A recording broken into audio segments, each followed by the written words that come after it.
Have you ever been in a situation when somebody wanted to sell something to you and you just wanted to run away from them? Why did you not go for the sale at that point of time? Why did you run away? Or have you ever been in a situation where you bought something from somebody and it made you feel so good that you actually went over and over back to that same person, back to the same job, and it's just because you like that person so much, how they sold to you from the very first beginning. Good evening, ladies and gentlemen. My name is Andreas Dorn from Asia Mind Dynamics, and today we are back on our episode Let's Talk NLP. And today we are going to talk using NLP to accelerate your sales. Now, who am I in order to talk to you about this one in the first place? Well, as I mentioned, my name is Andreas Dorn. I'm running a company here called Asia Mind Dynamics. I'm living in Malaysia, breathing Malaysian air. In Asia Mind Dynamics, we are teaching people how to run their mind, to create wealth and health, prosperity, and a better life altogether, if they choose to, of course. In our certified NLP practitioner training, people come to us to really work on their goals, work on themselves, and really ultimately reach their goals. So in the day we're going to talk about, NLP in sales and how do you accelerate your sale using NLP. Before we get started on this one, let's roll the ad. All right.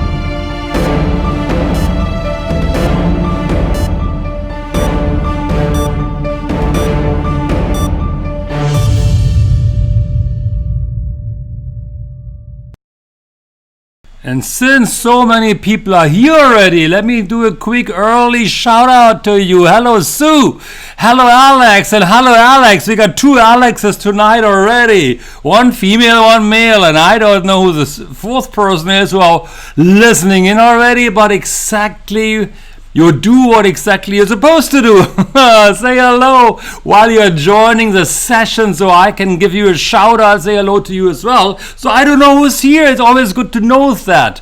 And today, as we are talking about NLP in sales, I do know many people got questions about how do you use NLP. There's advanced mind management methodology to help people, or to help you make your sale get to yes much quicker, much faster. So in order to get this done, of course, the best way to do this is always to ask questions, comment, participate. I'm doing my best to answer the question as they are coming in or at appropriate moments during the session. But today's session is really about how do you accelerate your sales using NLP. And yeah, if you are ready, of course, if you like what you're hearing, of course, you can smash that button in the right hand side of your video, share this video, like this video, invite your friends over, because we are all in sales. I'm selling it to you right now. Sell it to your friends, share this video, because I believe everybody needs to know a little bit more about how do you use NLP in sales, how do you increase your sales performance, and of course, how do you use NLP overall. And if you are ready to roll, well, give me some noise.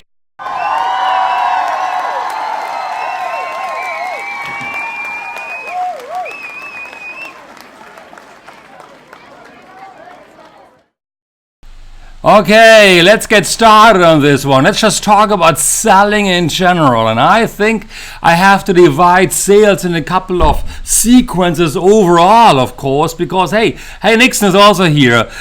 Good to see you. Thank you very much for joining as well. So yeah, let me get started all over again. I got distracted right now because I saw this handsome guy here, Nixon. Good to see you here, all right? Now, sales is a process. Starts from the opening process to meeting a client for the very first time to possibly getting invited into a proposal submitting it, having a negotiation, having a meeting, closing the deal, and then what most people forget actually, how do you service your client even after the sale? So today I really want to talk about these different stages just quickly, and if interest is big enough, if interest from the audience is big enough, and you think I shall talk more about sales overall because I just mentioned the different stages to sale, like what I mentioned right now is like opening the sale, meeting the client, negotiating the deal, closing the deal, delivering the deal, and of course managing the client at a later stage as well. If there's more interest from you guys here for me to talk more about sale and NLP overall, please, then if you are interested, type yes into the comment box, because then I can do a whole series about NLP and sales. And I think it's important because I mentioned before, we are always in sale. From the very first beginning, when we are born, we are in sale. We are selling. A baby cries, is selling its love, its need for milk to the mother. The parents, of course, selling the kid education level. But that's not what it's all about here right now. So let's talk about how do you build the sale overall, building the relationship with a client.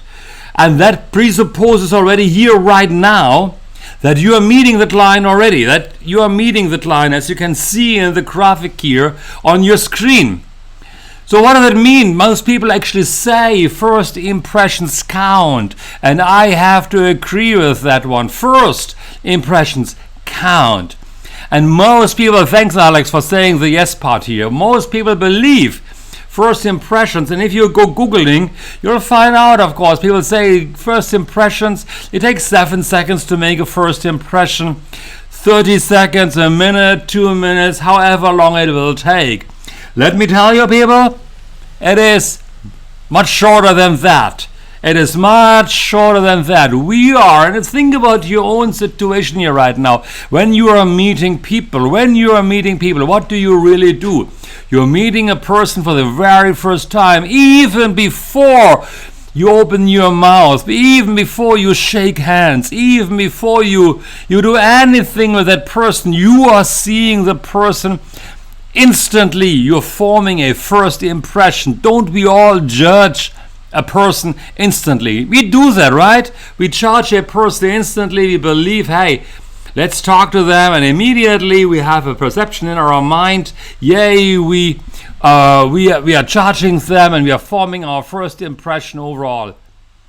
Let me also know, please, in the comment section if the sound is too loud or if it's just appropriate for you, because I realized right now the volume might be a little bit too loud. At least I see the bars on the mic going up very, very high. Is it loud enough or is it too low?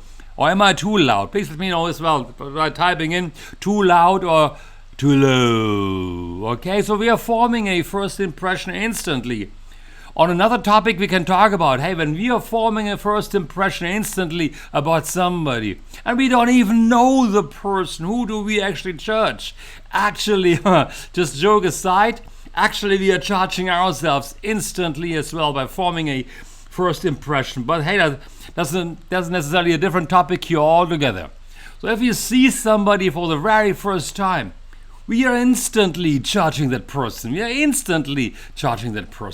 And the hard part, okay, too low, Alex is saying. Okay, let me increase. So give me a second.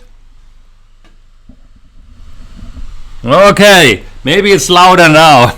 Thanks, Alex, for your participation. I really appreciate that. And let me know now if it's better, of course. Yeah. Is the sound better now, Nixon? Is the sound better, Alex? Would be nice to know if you can hear me. Otherwise, I gotta shout a little bit louder. I go nearer to the microphone, maybe. Okay. So hey, when we are judging a person instantly, what does it mean? The challenge is, of course, once we have judged a person, it's hard to get out of the box we've been put in. It's hard to get out of the box we are put in. That means, hey, all right, thanks, Nixon. If we are judging somebody, or if we are forming a first impression, if we as people, as salespeople, want to give a better first impression, we better make sure that our first impression is positive. Otherwise, it's really, really hard. Second fact, that's already good learning for you. We must form a first impression instantly and the best impression possible.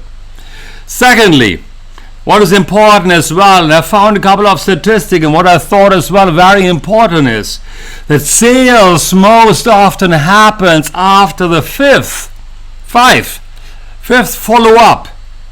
But 44% of all salespeople give up after the first trial. Let me repeat this one more time. Sales only happen most of the time after the fifth follow-up, but most salespeople, close to 50%, in fact 44%, give up after the first trial overall. Basically, they are reaching out and nothing works anymore. And then, hey, of course, as Thomas Edison said, our greatest weakness lies in giving up. The most certain way to succeed is always to try just one more time. And that is absolutely true. If we are just trying one more time, we might be successful.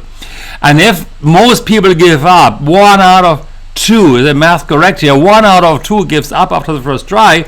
Hey, even if you give up, if you continue a second or third or fourth time, we can make the sale if we just intend to do this, of course, you know.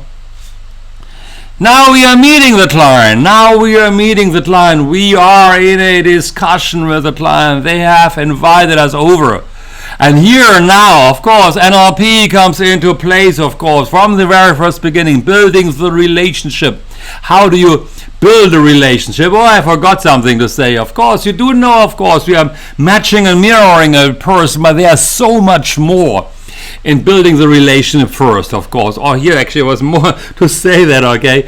In a relationship, when we have the meeting with somebody, of course, we have to match and mirror then. You do know how that goes, of course. But hey, it also means we need to speak the same language. If people start to understand us speaking the same language, then they feel more drawn into us. And that might mean, for example, to give back the same words they have used because those words are important to them. Now, we do all know people who try to sell something to us and we run away. And we also know people that we feel drawn to because we like the way how they sell. So, my favorite story actually is, when I like to buy something, it's really always important for me to go into a shop and have the time by myself first before I actually talk to a salesperson. So I need to have the time.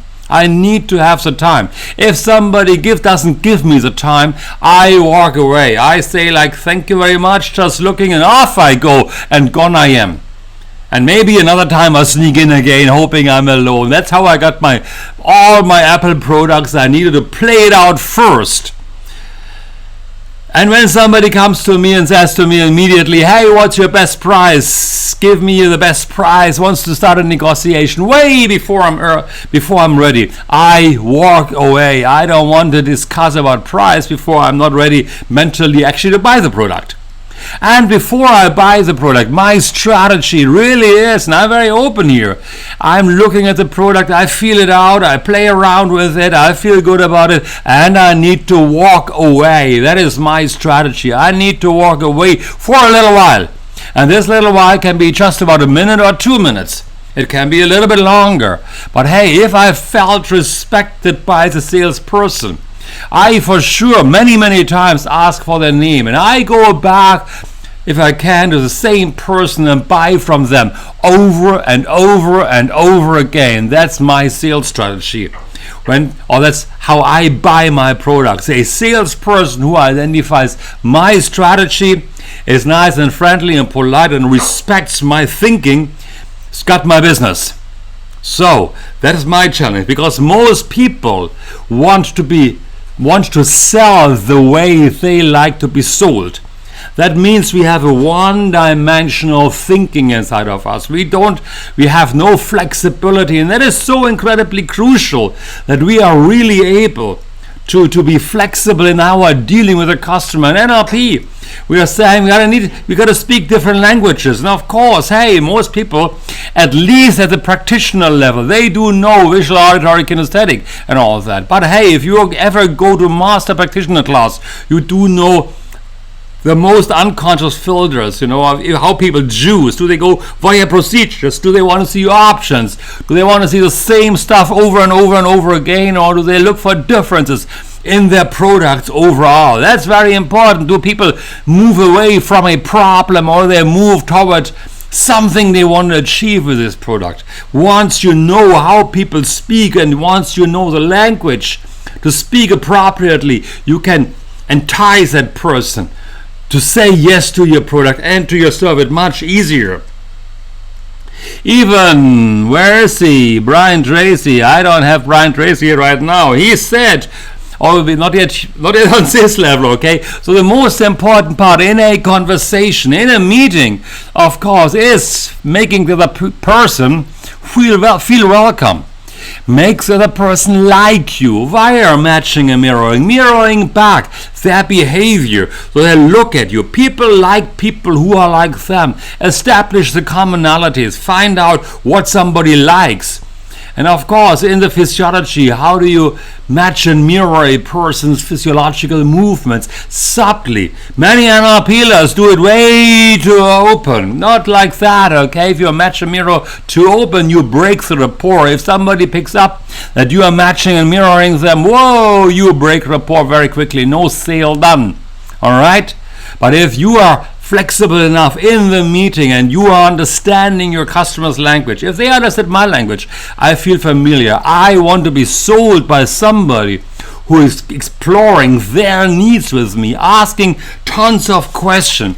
Extremely important. If you are asking enough questions about my need, about my understanding, about what do I want this specific product and service using for, what do I want to use for, automatically I'm much more likely to buy from you compared to somebody else who just pushes their product. Now, the next stage, of course, is about objection mastery. Brian Tracy was saying, treat objections as requests for further information. You see, we have the best relationship with the client. Sooner or later, we are coming to the discussion about price, about features, about something is not really in that product, in that service. And hey, specifically in Malaysia, we always need to negotiate, don't we? So automatically your objections will come up. Don't see it as objections. See it as information requests. The person wants to know more. If they are articulating the objection, at least they are interested in you. If they don't, be more worried if somebody doesn't have objections, because if they have objections, at least they are more interested in your product already anyway. They like to listen more about what you have to offer. So automatically manage objections. And when you manage objections well, see, somebody says, hey, price is an issue, time is an issue, in property 2 weeks back, location is an issue many times. It might be just a smokescreen, it might be just an initial problem they are articulating because it's so close to the conscious level overall. People think about that very easily. Think about price, location, time, affordability. Can I really make it? What will it give me? What does it do for me overall, that product or service I buy? A good question always to ask is, how is price a problem to you? Or how is location a problem to you? Or how is ... a problem to you? Because you will dig deeper. You will dig deeper, get more information from that person to understand what is really the issue. And if price is not an issue, what else could be there? You can ask the question, hey, if price is not an issue, would you buy? Let's take care of the price objection that you have. So you got to be able to really manage the objections of people. And it's about reframing objections. It's about pushing them to a different context, giving different meanings. Price is expensive, it's not expensive, it's a luxurious product, it's a one-of-its-kind product. It's an ultimate service you ever achieve. It's not just a service, not just a product you are getting. You get so much more coming along with the product, with the service. So if you have enough benefits, if you have enough features to your product, An objection should be blown out very easily. And of course, the next one is closing the deal. We are all celebrating closing the deal. Everybody is happy. What most people don't realize actually is after closing the deal, the real work actually starts.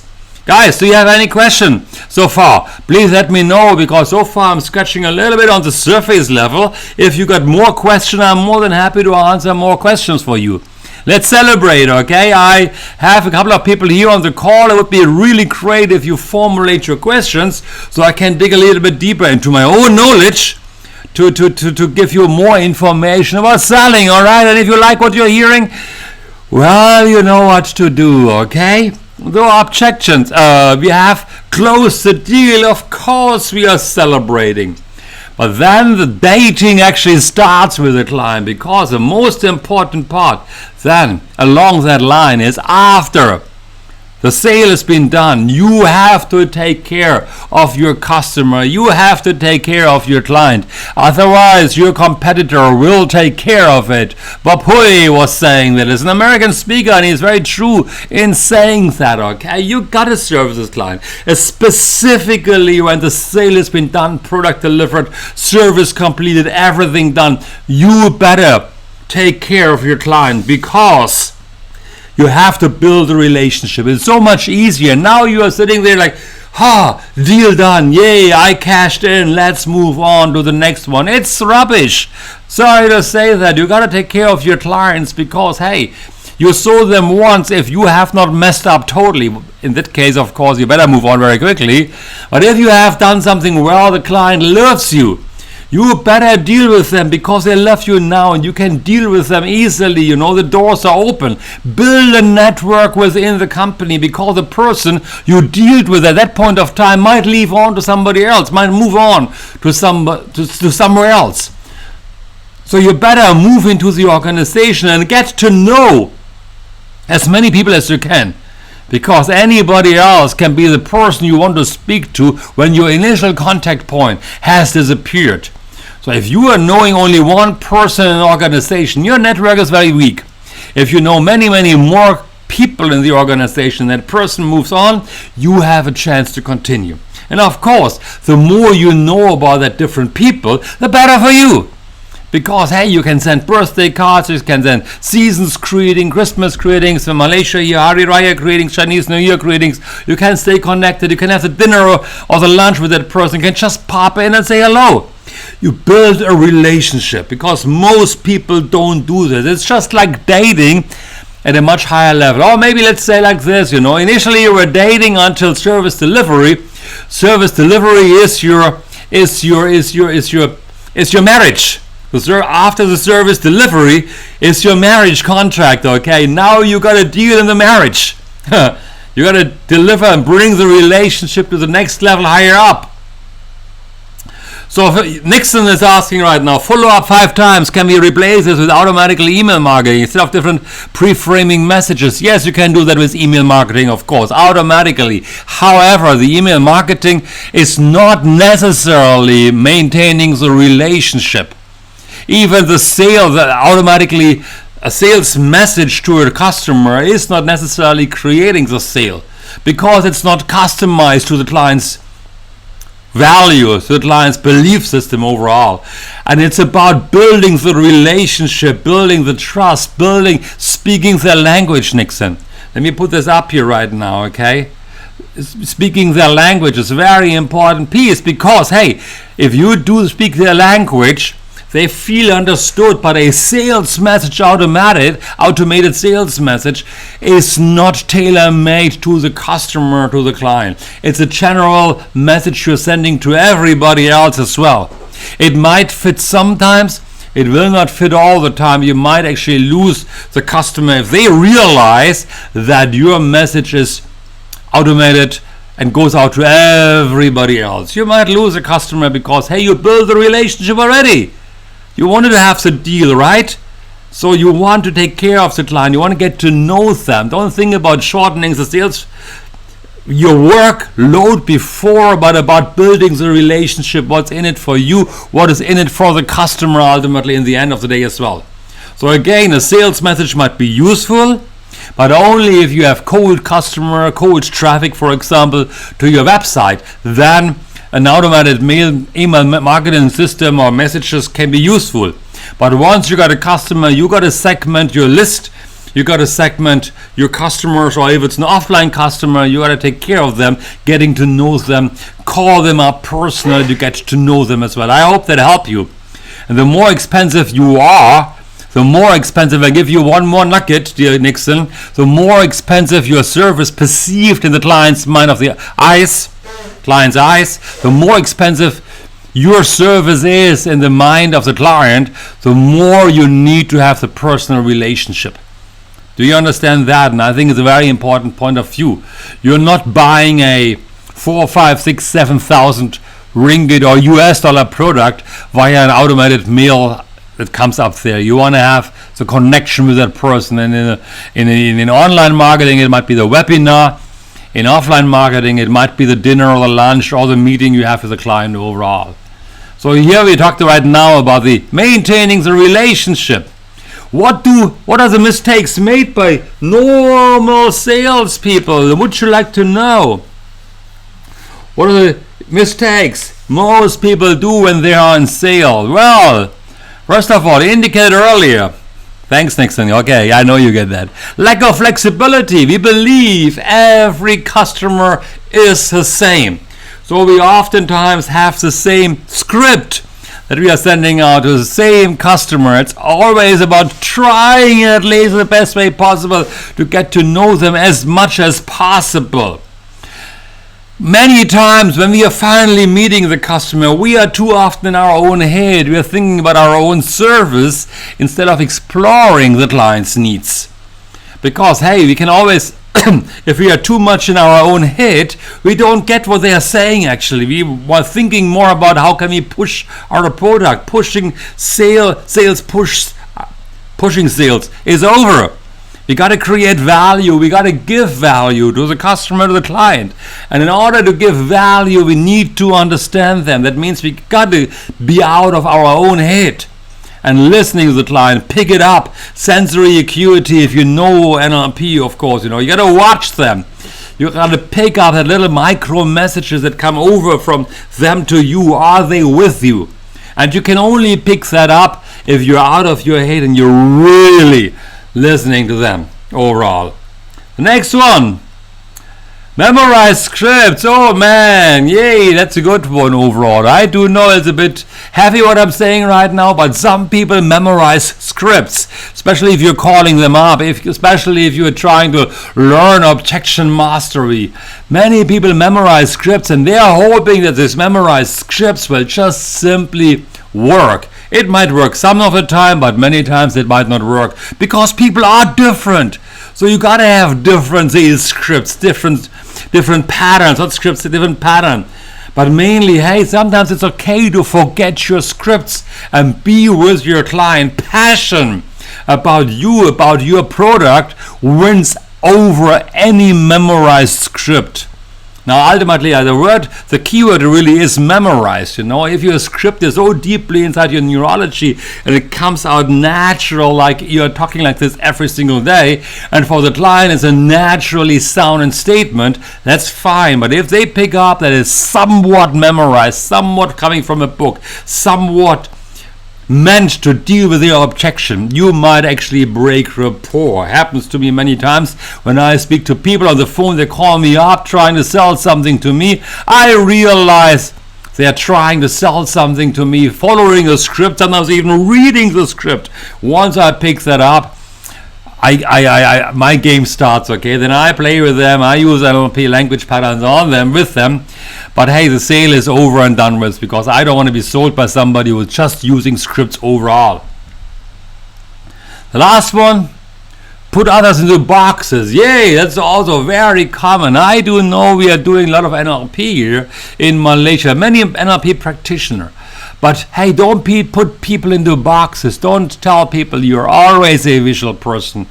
like to see certain things, always auditory, like to hear the explanations, always kinesthetic, you always like to build a relationship. Do not do it like this. Be flexible in your thinking, because we are not always visual, we are not always auditory, we are not always kinesthetic. We might have a preferred system every now and then, but put me into a different situation, I will be different overall. That is your requirement. That is a must, that we, even those who are learning DISC, not DISC, DISC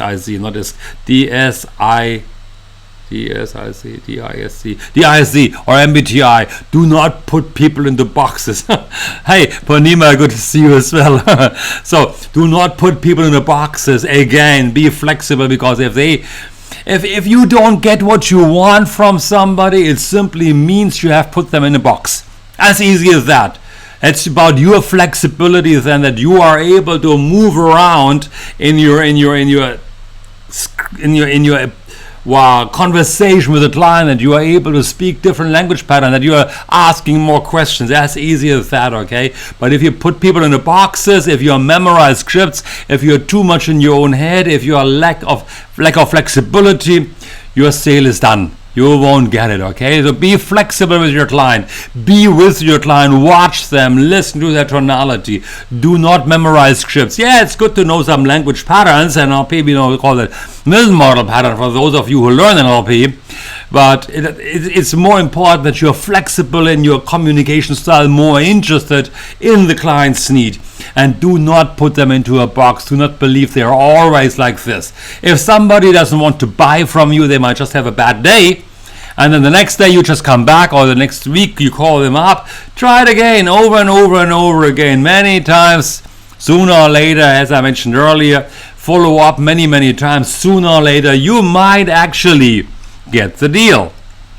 So, what I want you to that is actually not for this week. Okay, I'm too early. Okay, the wrong slide coming up here. Okay, in the NLP training, of course, you're learning how to sell as well. Of course, it's a sales training as well. It's a language pattern. It's about, of course, asking questions. It's about watching people. It's about building rapport instantly, way beyond NLP methodology. So if you are ever planning to come to an NLP training, I would feel honored, I would be really happy if you would take Asia Mind Dynamics as this one company, as your company that is helping you to become the certified NLP practitioner, bring your sale to the next level. Because to us, it's always about, creating the new you always. It's time to upgrade you. You are just one training away to get your life to the next level. The next NLP training is actually coming in December, next month coming. So if you are ready, just send me an email. Send me an email. Where's my email? Yeah, there's my email.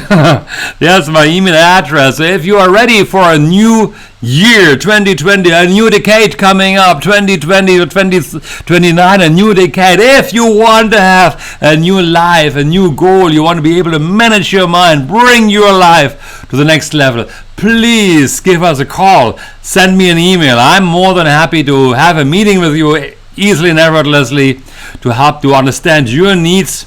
So if you are coming to our NLP training coming in December, I would be so really honored. Until I see you, thank you very much. Yupa.